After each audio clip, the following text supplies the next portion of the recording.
Hi friends! అందరికీ నమస్కారం అండి. ఈరోజు మన ఛానల్ కోసం నేను రాసిన కథ 'పరిణయ ఘర్షణ'. ఈ కథలోని ముందరి భాగాలు చూడని వాళ్ళ కోసం కామెంట్స్‌లో లింక్స్ ఇచ్చానబ్బా. కొంచెం సబ్స్క్రైబ్ చేసుకొని చూస్తూ కథ నచ్చితే ఒక బుల్లి లైక్ చేయండే. మరి ఇంకా కథలోకి వెళ్ళిపోదామా? విద్య మాన్యతో పెళ్లికి ఒప్పుకుంటుంది. కళ్యాణ్, అభిరామ్ వారి జంటలు సరదాగా బీచ్‌లో గడిపి ఇంటికి వస్తారు.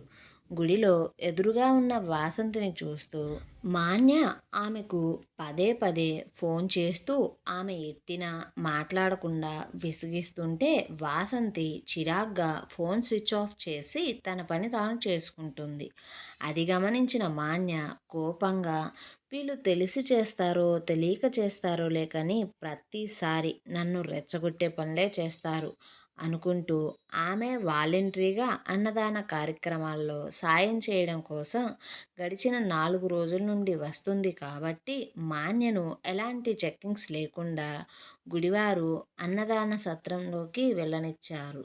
అలా లోపలికి వెళ్ళిన మాన్య తరచుగా వాసంతికి సాయం చేసే వంకతో ఆమెను ప్రతిసారి పలకరిస్తూ వాసంతితో మాట కలుపుతూ పరిచయం పెంచుకుంటుంది. అయితే అక్కడ కళ్యాణ్ రామ్ ఏర్పాటు చేసిన మనుషులు కొందరు ఉన్నా కూడా మాన్య పూర్తిగా జుట్టును డిప్ప కటింగ్ చేయించుకొని చాలా మామూలు బట్టలు వేసుకోవడం వల్ల, మూతికి మాస్క్ పెట్టుకోవడం వల్ల కళ్యాణ్ సెక్యూరిటీ ఆమెను సరిగా గుర్తించలేకపోయారు. అయినా మాన్య కొత్తగా అన్నదాన సేవకు రావడం వల్ల ఆమెను ఒక కంట గమనిస్తూనే ఉన్నారు. అది గమనించిన మాన్య మనసులో, బావా, ఒక ఆడది తన ప్రేమను దక్కించుకోవడానికి ఎంతగా దిగజారుతుందో అలాగే తన పగను తీర్చుకోవడానికి కూడా అంతగానే దిగజారుతుంది. కానీ నా జీవితంలో ఆ 2 కూడా నీకోసమే చేయవలసి వస్తుంది బావా. ఎలాగో నా ప్రేమను పొందలేకపోయాను. కానీ పగను మాత్రం తప్పకుండా తీర్చుకుంటా. నేను పూర్తిగా నష్టపోయా. ఇక నా దగ్గర కోల్పోవడానికి నా ప్రాణం తప్ప మరొకటి లేదు.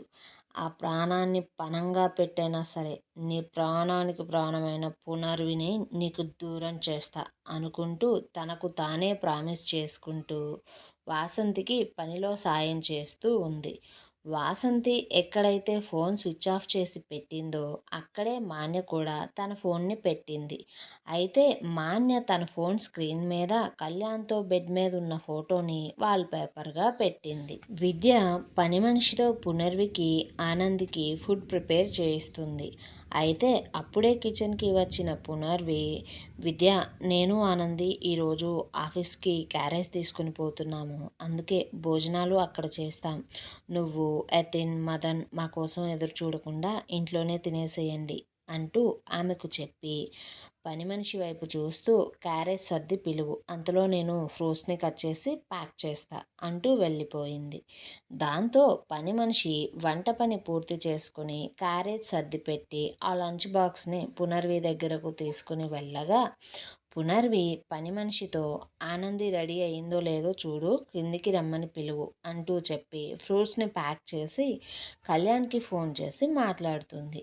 విద్య కిచెన్లో తన వర్క్ అవ్వగానే వాటర్ తాగి ఆ వాటర్ బాటిల్ని నింపే పనిలో పడింది. అయితే తనను వెతుక్కుంటూ వచ్చిన మదన్ ఆమె ఒక్కటే ఒంటరిగా కిచెన్లో ఉండడం చూసి మదన్ ఆమె వెనకగా వెళ్ళి ఆమెను చిన్నగా హత్తుకొని భుజాల మీద నుండి ఒక చేతిని, విద్య అరవకుండా నోరు మూసి చిన్నగా చెవి దగ్గర, భయపడకు నేనే అంటూ ఆమెను అతని వైపుకు నడుం పట్టుకొని తిప్పుకున్నాడు. అయితే మదన్ అంత సడన్గా చేసిన పని వల్ల విద్య శరీరం భయంతో సన్నగా వణుకుతుంది.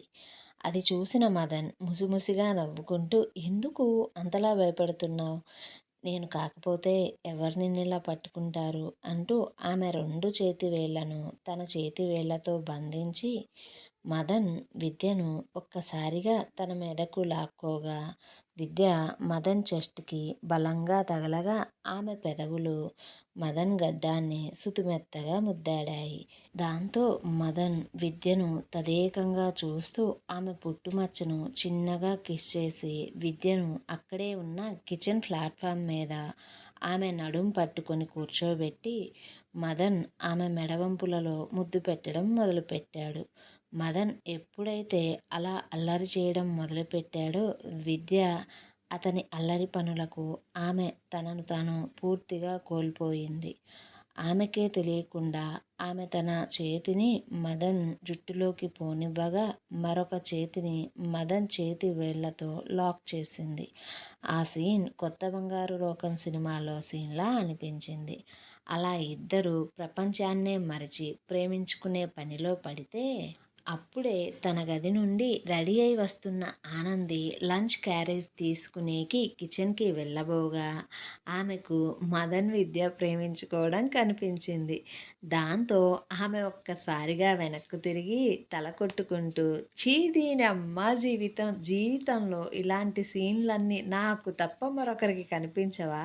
లేక టికెట్ లేని ఫ్రీ షోలు అన్నీ నాకే దర్శనాలిస్తాయా? అనుకుంటూ సిగ్గుతో బయటికి వెళ్ళిపోగా ఫోన్ మాట్లాడి పెట్టేసిన పునర్వి, ఆనంది నువ్వు రెడీనా? వెళ్దామా? అంటూ వారిద్దరూ క్యారేజ్ తీసుకుని ఆఫీస్‌కి బయలుదేరిపోయారు. మదన్ తన ముద్దుగాఢత చివరి స్థాయి చేరగా విద్య మెడవంపు భాగంలో చిన్నగా కొరికి వదిలాడు. మదన్ ఎప్పుడైతే మెడ భాగంలో పంటి గుర్తును పెట్టాడో విద్య మదన్ మైకం నుండి మేలుకొని విద్య మదన్ని దూరంగా నెట్టి కిచెన్ గట్టు నుండి కిందికి దిగి మదన్ని కొడుతూ కొంచెం చనువిస్తే మరీ సంకనెక్కుతున్నావురా బాబు. నిన్నటిదాకా రాముడు మంచి బాలుడు అనేలా ఉన్నావు. పెళ్ళికి ఒప్పుకున్నానో లేదో రసిక శిఖామణుల్లా తయారైపోయావు. అసలు ఇలా ఎలా మారతార్రా మీరు? అంటూ మదన్ పంటి గుర్తు పట్టిన చోట వాటర్తో క్లీన్ చేసుకుంటుంటే మదన్ విద్యకు క్లీన్ చేసుకోవడంలో సాయం చేస్తూ విద్యను ఉడికిస్తూ ఇప్పుడు నేను మొహమాటానికి పోయి ముట్టుకోవడం, పట్టుకోవడం, ముద్దు పెట్టుకోవడం వంటివి చెయ్యకపోతే పెళ్ళి తర్వాత ఈ పనులు చేయడానికి నాకు నీ దగ్గర ఒక 4 నెలల సమయం పడుతుంది. ఇక ఆ తర్వాత నాన్న అని పిలిపించుకోవడానికి ఇంకో 4 ఏళ్ళు పడుతుందే. అంత ఓపిక నా దగ్గర లేదమ్మా. అందుకే నేను నీతో ఫ్రీగా ఉంటున్నా అంటూ విద్యతో మాట్లాడుతూ ఫ్రిడ్జ్ ఓపెన్ చేసి ఐస్ తీసి విద్యకు ఎర్రగా కందిన మెడవంపు మీద ఐస్ మర్దన చేస్తుంటే విద్య మదన్ నెత్తి మీద ఒకటి కొట్టి చిన్న చిన్న సరదాలు అన్నీ ఇప్పుడే తీర్చుకుంటే పెళ్ళి తర్వాత గోళ్ళు గిల్లుకుంటావా? అంటూ అడగ్గా మదన్ విద్య మాటలకు నవ్వుకుంటూ లేదు విద్య, అప్పుడు నిన్ను గిల్లి తల్లిని చేసే పనిలో ఉంటా అంటూ వారిద్దరూ సరదాగా మాట్లాడుకుంటూ వారి కాలం గడుపుతున్నారు. వంశీ ఎస్వి రావును హాస్పిటల్కి తీసుకెళ్ళి చెకప్ చేయించి ఇంటికి తీసుకుని పోతూ కారులో నాన్న ఇలా ఈ సమయంలో చెప్పడం తప్పో ఒప్పో నాకు తెలియదు, కానీ మీరు తెలుసుకోవాలి కాబట్టి చెప్తున్నా. నువ్వు మాన్యను మళ్ళీ ఎప్పటిలా సంతోషంగా చూడాలి అని కనే కలలను మర్చిపోండి. నీ తపనంతా తన గురించే అని నాకు తెలుసు నాన్న.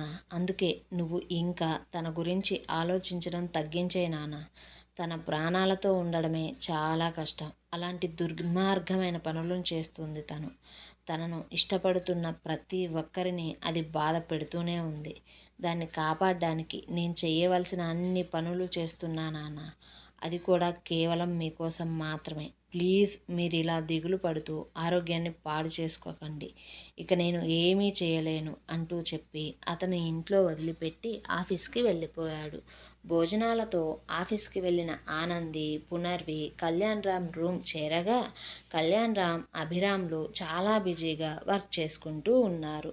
రూమ్ డోర్ తెరుచుకున్న శబ్దానికి అభిరామ్ డోర్ వైపు చూడగా అక్కడ ఆనంది, పునర్వి ఉండడం చూసి తన ఫైల్ మూసేసి చేతి వాచ్ వైపు చూసుకుని సమయానికే వచ్చేసారే మీరు అంటూ కళ్యాణ్ వైపు చూడగా కళ్యాణ్ కూడా ఫైల్ మూసి బెల్ మోగించి ప్యూన్ని పిలిచి వాటర్ ఇంకా ప్లేట్స్ని అరేంజ్ చేయించాడు. అలా వారు నలుగురు తినడం మొదలుపెట్టారు. అలా తింటున్న ఆనంది అక్కడి వారందరి వైపు ఒకసారి చూసి గొంతు సరిచేసుకుంటూ మదన్, విద్య ఒకరినొకరు ప్రేమించుకుంటున్నారు అనడంతో మిగిలిన ముగ్గురు ముందు షాక్ అయినా సరే వారందరూ ఈ మధ్య మదన్, విద్యలో చూస్తున్న మార్పులను గుర్తు చేసుకుంటూ ఆ రోజు సీసీటీవీ ఫుటేజ్లో చూసింది గుర్తు తెచ్చుకున్న కళ్యాణ్ పోనీలే మదన్ చాలా మంచివాడు, వాడికి విద్య లాంటి అమ్మాయి చాలా మంచి జోడి అంటూ కబుర్లు చెప్పుకుంటూ తీసుకువచ్చిన లంచ్ అంతా తినేశారు. అలా వారు కొద్దిసేపు అక్కడే ఉండి వర్క్ గురించి మాట్లాడుకున్న తరువాత ఆనంది, పునర్వి తిరిగి ప్రయాణం అయిపోయారు. అప్పుడే సీఏ కిరణ్ ఆ రూమ్లోకి వచ్చి కళ్యాణ్, అభిరామ్ హాయ్ అంటూ చెప్పగా, అభిరామ్ ఏంటి కిరణ్ ఒక ఫోన్ కూడా చేయకుండా ఊడిపడ్డావు అంటుంటే, కళ్యాణ్ కిరణ్నే గమనిస్తూ కుమార్, కల్పన గురించి తెలిసిందా అంటూ అడగ్గా, కిరణ్ పక్కనే ఉన్న చైర్లో కూర్చుంటూ అవును, మీరు చెప్పినట్లే కల్పన ఫోన్ని ట్రాక్ చేశాను. ఇక మీ మనుషులు ఆ చుట్టుపక్కలే ఉండడం వల్ల వారి సహాయం తీసుకొని ఆ ఇద్దరిని ఎటూ తప్పించుకోకుండా చూశాం. దాంతో మా పోలీసులు వారిని సకల మర్యాదలతో అరెస్ట్ చేసి ఇక్కడికి తీసుకొచ్చే పనిలో ఉన్నారు. ఈ విషయం మీతో చెప్పడానికే మీ దగ్గరికి వచ్చా అనడంతో కళ్యాణ్, అభిరామ్ ముఖాలు సంతోషంతో వెలిగిపోయాయి. దాంతో కళ్యాణ్, కిరణ్ థ్యాంక్స్ అంటూ చెప్తూ షేక్ హ్యాండ్ ఇస్తే తన సంతోషాన్ని చూపిస్తూ ఉంటే, అభిరామ్ కూడా కిరణ్, కళ్యాణ్ దగ్గరికి వచ్చి ఇక మనం ప్రశాంతంగా ఉండొచ్చురా, ఎలాంటి బాధ ఉండదు అంటుంటే, కళ్యాణ్ సాలోచనగా ఇంకా అందుకు సమయం ఉంది అభిరామ్, మాన్య ఇంకా బయటే ఉంది, అది ఇంకా మనకు దొరకలేదు అంటుంటే, కిరణ్ కళ్యాణ్ మాన్య గురించి అభిరామ్ నాకు చెప్పాడు, నేను కూడా తన కోసం వెతుకుతున్నా, కానీ ఎలాంటి లాభం లేదు అంటూ చెప్పగా, కళ్యాణ్ మాన్య సంగతి నేను చూసుకుంటాలే కిరణ్, నువ్వు మా బంధువులకు ఎలాంటి మర్యాదలు తగ్గకుండా, ఎలాంటి మర్యాదలకు లోటు లేకుండా చూసుకో అంటూ దాని గురించి కొద్దిసేపు మాట్లాడుకుని కిరణ్ తిరిగి స్టేషన్కి వెళ్ళిపోయాడు. పోలీసుల దగ్గర ఉన్న కల్పన, కుమార్లు ఒకరి ముఖం ఒకరు చూసుకుంటూ ఏమీ చేయలేని స్థితిలో ఉన్నందుకు చాలా బాధపడుతూ, కళ్యాణ్ ఎదురుగా ఉంటే చంపేయాలి అనేంత కోపంతో రగిలిపోతున్నారు. వారిని పట్టుకొని తీసుకువస్తున్న కళ్యాణ్ మనుషులు ఆ విషయం కళ్యాణ్తో చెప్పడం కోసం అతనికి ఫోన్ చేయగా, కళ్యాణ్ వారికంటే ముందు ఫోన్ తీయగానే ఆ విషయం వారితో చెప్పి ఫోన్ స్పీకర్లో పెట్టమని చెప్పాడు.